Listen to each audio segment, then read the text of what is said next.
What's up, what's up, what's up? Dolphins fans, Fins Nation. Welcome to another episode of Outside the Pod. Danny and Jules here today talking Miami Dolphins football. As always, we're out of the playoffs, of course. Never been in the playoffs, at least this year, and not for a long time. But playoffs are still going, but the Dolphins are not in. It's our off season. Some movement with personnel, specifically head coach, has happened since last time we talked. But real quick, I just want to touch on Mike McDaniel getting hired by the Chargers with Jim Harbaugh as their offensive coordinator. There was a funny video out there. I just thought about it of somebody created a video of what it looked like to do Jim Harbaugh and Mike McDaniel in the same room as the interview, right? It was pretty funny. I'm not going to go through it because I'm not going to be able to. But did you see it, though? No. There's a video out there. This is just a dude acting both of them out. And it's just the awkwardness of, like, Jim Harbaugh and Mike McDaniel trying to have an actual conversation. And it was just funny. It's like they didn't say anything. You know, so it was funny. Like, I think Mike McDaniel was trying to do, like, you know, a comparison between football and like pizza and pineapple or some crap. Anyway, but yeah, so this is what I think about that is that it's good for Mike McDaniel. Like I said, I kind of wanted to see him at a head coaching position again, but it's good for Mike McDaniel as far as, I mean, Jim Harbaugh is probably viewed as one of the best coaches out there. I mean, he was great before he went to college football and coached there. He was great in Michigan. He's still, I think, kind of viewed as, like I said, like one of the best coaches out there. And it's just great for Mike McDaniel to probably learn with somebody under somebody like Jim Harbaugh. What do you think? Yeah, absolutely. I think McDaniel is going to be a great offensive coordinator anywhere. Yeah. I still think he could be a good head coach somewhere, but he'll get it. I think he'll get a shot for sure. But I heard that he was there was some interest from the Bills in trying to hire him as head coach, and he pulled out of that interview. I was like, of course he was. There's already a running joke about him coaching in the cold, and now he's gonna want to do that like half of the time in Buffalo. No, I don't think so. So, I think that was a smart move. But, yeah, definitely that already improves the team a whole lot with the Chargers. And, I think he's got some work to do with the offensive line. But As far as some of the weapons that he already has, I mean, he's probably salivating at the mouth right now for sure. Yeah. Yeah, he's got a route specialist in McConklin. Obviously, Herbert. You know what I mean? I think I can't remember the wide receiver's name, but they do have some good weapons in there that he's gonna have good options and stuff like that, and then of course a good head coach that could, like I said, I think mentor him to become even better than he was before. So I think he made a good choice. Go to the Chargers if he couldn't land a head coaching job. I'm glad you mentioned the Bills because they from what Schefter was reporting is that they were bringing in Phillip Rivers to interview for the head coaching job. So yeah, we'll see. Phillip Rivers coming straight from high school to playing again to maybe even head coaching with the Bills. But I think Phillip Rivers just loves football, and I think maybe he could be successful. You know what I mean? He's a football guy and smart, seemingly smart, and just likes to be around football. So I don't see why. Although he probably does lack some experience as far as coaching goes, but he has been in football for a very long time, and who knows? But anyway, they want to bring him in.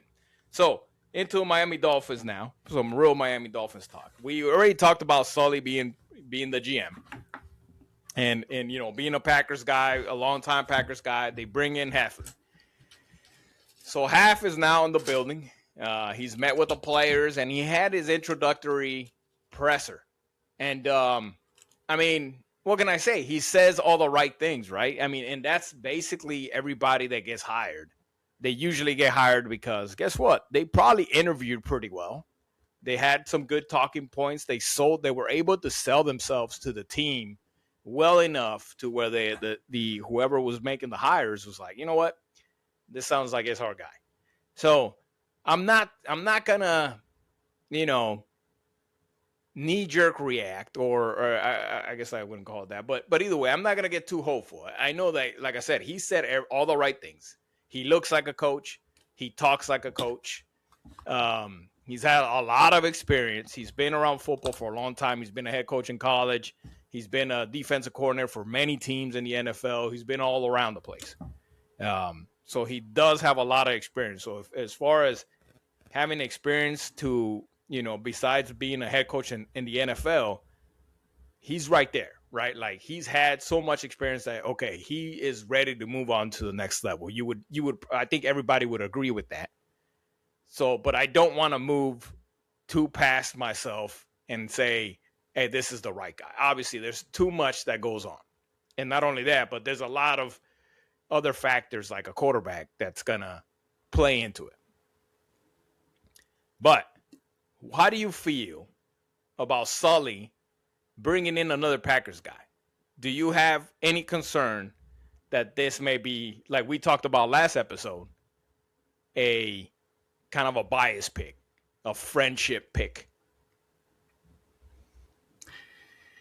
Yeah, I mean, it's easy to jump, in on that conclusion, right? Because they were definitely the same organization just this year, right? And so it's easy to do that, but I think it's coincidental. I think he was the best guy out there as far as credentials and stuff like that. No, but that I don't think it matters. I think there's a lot of guys that have been first time head coaches that done really well, and that's fine. It was really because I was like you. I was like, don't get ahead of yourself, right? Coming into the presser and everything, I was like, just don't get ahead of yourself. Let's wait until. But it was so hard to not get excited, man. When you hear him talk, it was so hard for me. It's like, dang, man.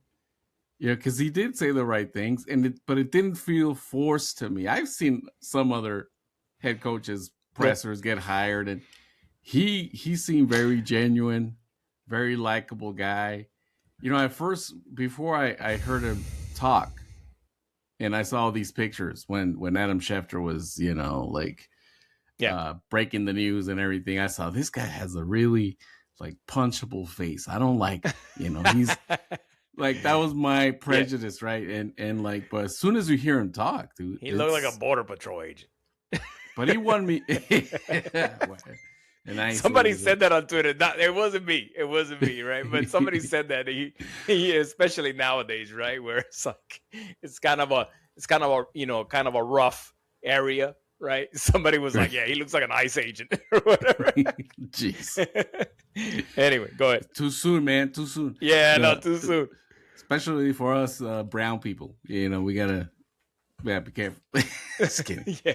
Just kidding. No, so man, it was so hard. And as soon as he started talking, he won me over. It was over right there. I was done, man. He had me at hello or something like that. Whatever that saying goes.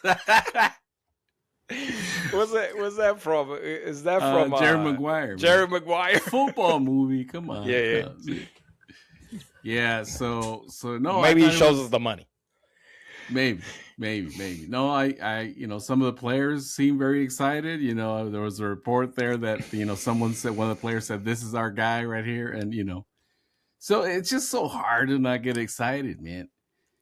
But you're right. We got to stay grounded and see what the product is on the field, and we'll have to wait a few months for that. But one thing that I always thought my about, glasses got foggy just talking about that. See, look at that. Ooh, is it hot in here? No, just kidding.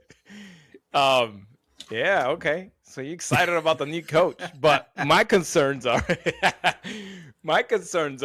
mostly having brand new I wouldn't say brand new, but very young quarterbacks in the room. Well, assuming that Ewers obviously is going to be in. Tua, and one thing I did want to touch about, or did want to talk about real quick before I continue, is that in Sully's remarks, he kind of dodged the whole Tua question, right? I mean, not dodge, but I mean, I guess he was correct in saying, like, hey, I don't want to really talk about it too much before I talk to the player himself and stuff like that. And but it does give me that the sense of, yeah, we're trying to get him out of the out of the organization, and I mean, rightly so. I think it should be expected from everybody that they're gonna try to find a way. I'm not saying they're gonna succeed, but they're gonna try to find a way to not only for the team but also for him. Right? He probably doesn't want to be there anymore either. Right? He basically got fired. He probably doesn't want to be in the room. I'm sure he's happy to explore a different team at this point. Mm-hmm. Anything on that? What else is he gonna say? Is he gonna say, "Oh yeah, right. No, we're trying to get rid of this guy right now," but no, we're keeping him forever, or give it like the runaround, like, no, he's still our starting quarterback or something, like, Right? He definitely shouldn't say that. I don't think he's gonna want to commit to a decision right now before it seems to me like he's a really, not touchy-feely. That's not the right thing, but he does try to do things right, talk to people. He's gonna want to talk to Tua and tell him straight up, hey, you know what, Tua, this is what we're gonna do. Yeah, and he hasn't had the opportunity to do that, so he's not gonna air it out on a presser before he goes and looks at Tua in the eye and say, you already know, man. You already know. We're gonna let you go, or we're gonna do whatever the decision is. He's gonna want to do it, in person, in private, in person, and he's gonna talk to them. It seems like the Haf thing to do, right? So, well, back to my point, or my previous topic, I guess, that because Tua probably not being there, Ewers. And then, kind of everybody thinking or hoping that Malik Willis is pulled in from the Packers. I mean, hey, we got 2 Packers people. I'm assuming that they will give it a shot, right, to bring him in from the Packers. But let's just say, at the end of the day, it's going to be new quarterbacks all around. Besides, Quinn Ewers is going to be your vet as far as being in the team. But, I mean, the offense is going to be new. You know what I mean? New offensive coordinator. Basically, everything's completely new. Quarterback's new, everything. Is it concerning to you that, with that being said, we have a defensive-minded coach at this point? And I mean, my thing is they need to bring in an offensive coordinator that's and quarterbacks coaches that are solid. Yeah, absolutely. Yeah, I mean, defensive-minded coach, you got to balance it out, right, and have an offensive coordinator that that can carry that, because I think Sully's going to worry about the defense. He's already said he's going to call the plays defensively. He's already said that. He said he wants a defensive coordinator, but he wants to call the plays anyway. So yeah, he's gonna be all in on the defense. We have to bring somebody, especially if we're gonna attract some talent also, right? Because he is a new coach. I don't know if you can surround yourself with a lot of just new guys, new people. Yeah, you might need some experience in some areas as well. So maybe an experienced offensive coordinator would be the right move. I don't know. We'll see what they do, but definitely. Definitely, you need someone that's top tier OC in this sort of scenario, right? Did has anybody said anything about? Wait, real quick. I don't know. Obviously, the Bills haven't hired a head coach yet, right? No. for sure. Did the Browns? The Browns. I don't remember. Who cares about the? Just kidding. No, Stefanski went to Atlanta, right? Stefanski went to Atlanta. Who else was left? Vegas. Harbaugh went to the New York. Harbaugh went to New York. So Vegas is left. And Cleveland. And Robert Saleh still out there. No, they still haven't hired anyone. Okay. Cleveland hasn't hired. All right. So, I mean, my point is Joe Brady is probably not going to be staying with the Bills. Well, we already stole one coach. Yeah, why not? That's what I'm saying. But I think Brady is looking at maybe head coaching interviews right now, isn't he? Oh, I'm sure. But if he doesn't get any, I mean, that might be something that we wait for, right? Because I wouldn't be upset at that. Like we just talked about that, a offensive coordinator that's experienced has done well. I think Brady, like I said before in the previous episodes, like, I don't want to say too much good about the Bills, and yes, they do have Josh Allen, so a lot of those numbers could kind of, you could contribute to Josh Allen just being an animal and hard to take down and being able to move and, sling the ball. But at the same time, they have some good-looking plays. I've seen some good-looking plays come out of the Bills, regardless of who the quarterback would have been. You know what I mean? Good running plays, good, quick, quick passing plays, all that stuff. So I definitely would take a look at Joe Brady if he's still available, because I can't really think of anybody else at this point, offensive coordinator-wise, that's an experienced one. Right? So, anyway. Yes. To your point, Chris Tabor from the Bills special teams was hired just yesterday or the day before. So that is one Bills special teams coach coming to Miami, an experienced guy that's been coaching a very long time as well in the NFL. So that's good. Special teams for the Bills. I know they had one of the best, if not the best, return games out there. So, yeah, again, you could say the return guys was the best, which, was the case. But also, I'm sure a lot has to do with their special teams coaching as well. So, but yeah, By the way, go ahead. Jeremy Fowler from ESPN just said that the Dolphins interviewed Eagles defensive line coach Clint Hurt for defensive coordinator opening. Okay. He's a former Miami Hurricane defensive tackle. He was he was a defensive coordinator for Seattle and before joining the Eagles. So he's a defensive line coach more recently. Okay, bringing a defensive line guy, maybe because so Haf is a DB guy.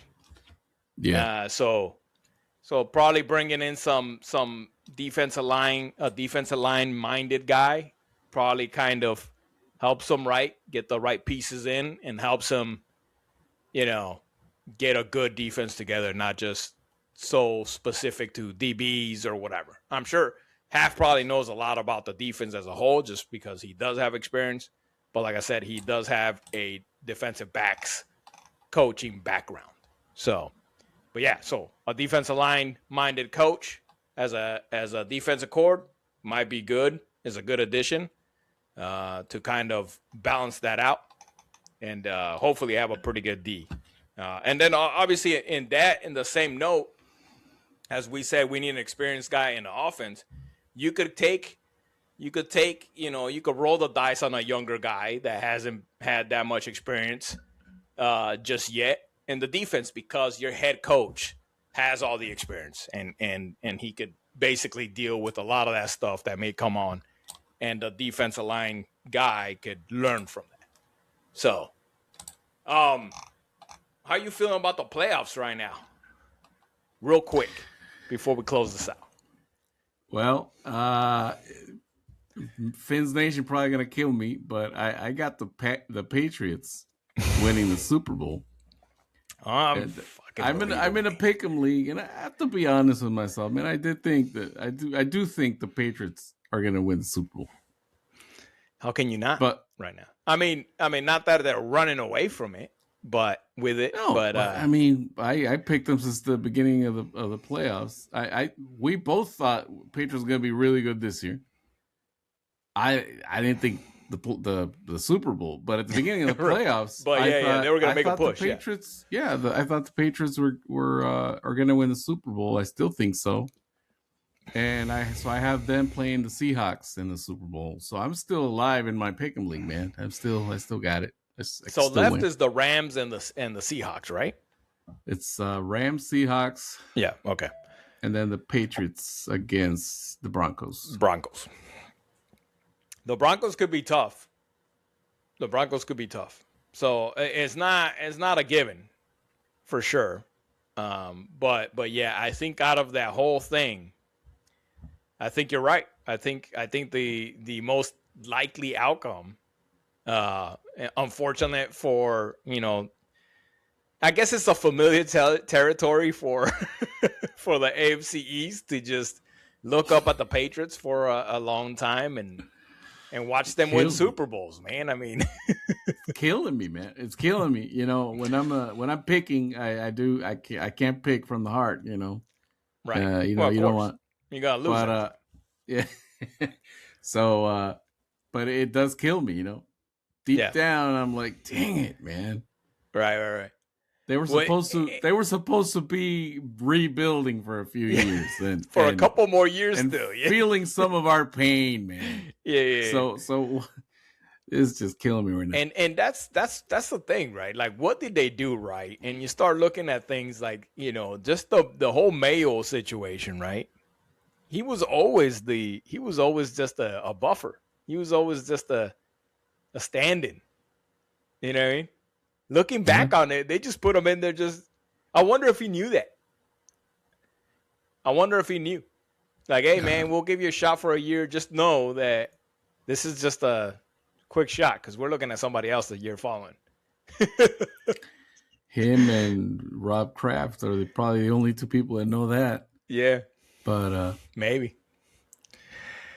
But, hey, more power to them. I mean, like I said, whatever they're doing, it needs to be studied. And the Dolphins need to be the ones that are studying it so we could figure out how to run an organization correctly. So they could be cheating. I don't know, man. They're known. They're well known. Yeah. I mean, shoot, it could be that too. I mean, maybe tampering. I don't know. But either way, Patriots looking like they're gonna run away with it, and we'll see. This weekend's the championships. And then Super Bowl after that, 2 weeks after that. So, but we'll catch you guys next week with another episode. Hopefully we know more. We get to know Hafley a little bit more, get to know the new defensive coordinator, or if they hire defensive coordinator. Yeah, it's just an interview. So this is the interview only so far. But, get to know Haf a little bit more. Maybe he has a little bit more pressers, and maybe we get to know inside the mind of what is our head coach now. And we'll go from there. Well, there's a lot to uncover coming up in the next months until the draft. And then following the draft, we'll start seeing stuff. But for now, we just kind of have to wait and see who else they bring into the building and see how it all works out till in April for the draft. But we'll see. For now, I got, fins up, and we'll catch you all next week for another episode. Fins up.